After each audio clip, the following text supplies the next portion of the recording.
ভর দুপুরে কলাবাগানে এক কিশোরের গলার নলি কাটা মৃতদেহ উদ্ধারকে কেন্দ্র করে চাঞ্চল্য রানীনগরে। ঘটনাটি ঘটেছে বুধবার রানীনগর থানার মুন্সিপাড়া এলাকায়। মৃতের নাম রানা শাহ, নবম শ্রেণীর ছাত্র। জানা গিয়েছে এদিন দুপুরে গহমা কাটতে মাঠে গিয়েছিল ওই কিশোর। কিছুক্ষণ পরেই পরিবারের লোকেরা জানতে পারে মাঠে মৃতদেহ পড়ে রয়েছে। পরিবারের লোকজন এসে রক্তাক্ত দেহ উদ্ধার করে। মৃতদেহর পাশেই পড়েছিল ধারালো অস্ত্র। পরিবারের অভিযোগ খুন করা হয়েছে, তবে কে খুন করলো তা নিয়ে ধোঁয়াশায় পরিবারের লোকেরা। রানীনগর থানার পুলিশ এসে মৃতদেহ উদ্ধার করে ময়নাতদন্তের জন্য পাঠায়। মানসিক স্বাস্থ্যের জন্য সবার আগে যে নামটি মনে ভেসে ওঠে, সুস্থ মনের ঠিকানা মনোবীক্ষণ।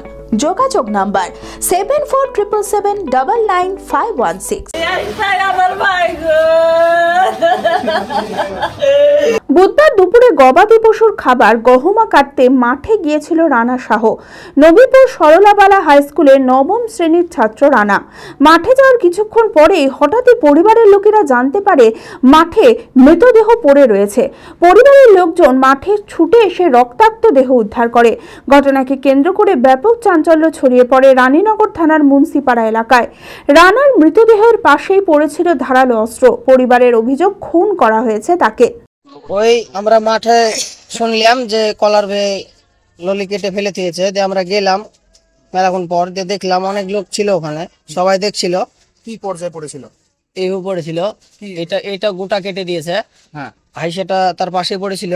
হ্যাঁ, দিয়ে কেউ তো আর কাছে ভিড়ছে না। দিয়ে পুলিশকে ফোন করা হলো। তারপর পুলিশ যে ওই লাশটাকে উদ্ধার করে নিয়ে এলো এখানে হসপিটালে। বাড়ি থেকে বের হচ্ছে 12:30টায়। আজকে জানতে পেরেছি 2টোর টাইমে।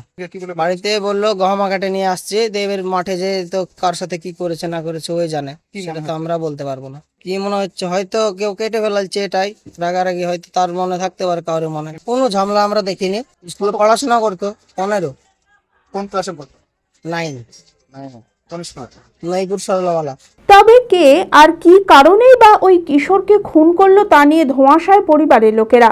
খবর পেয়ে ঘটনাস্থলে রানীনগর থানার পুলিশ এসে মৃতদেহ উদ্ধার করে গোধনপাড়া গ্রামীণ হাসপাতালে নিয়ে যায়। পরে ময়না তদন্তের জন্য পাঠায়। শোকে ছায়া মৃতের পরিবারে। গোটা ঘটনার তদন্ত শুরু করেছে রানীনগর থানার পুলিশ। আমি দেখিনি, সব বলতে শুনবো, আমি চিনব না।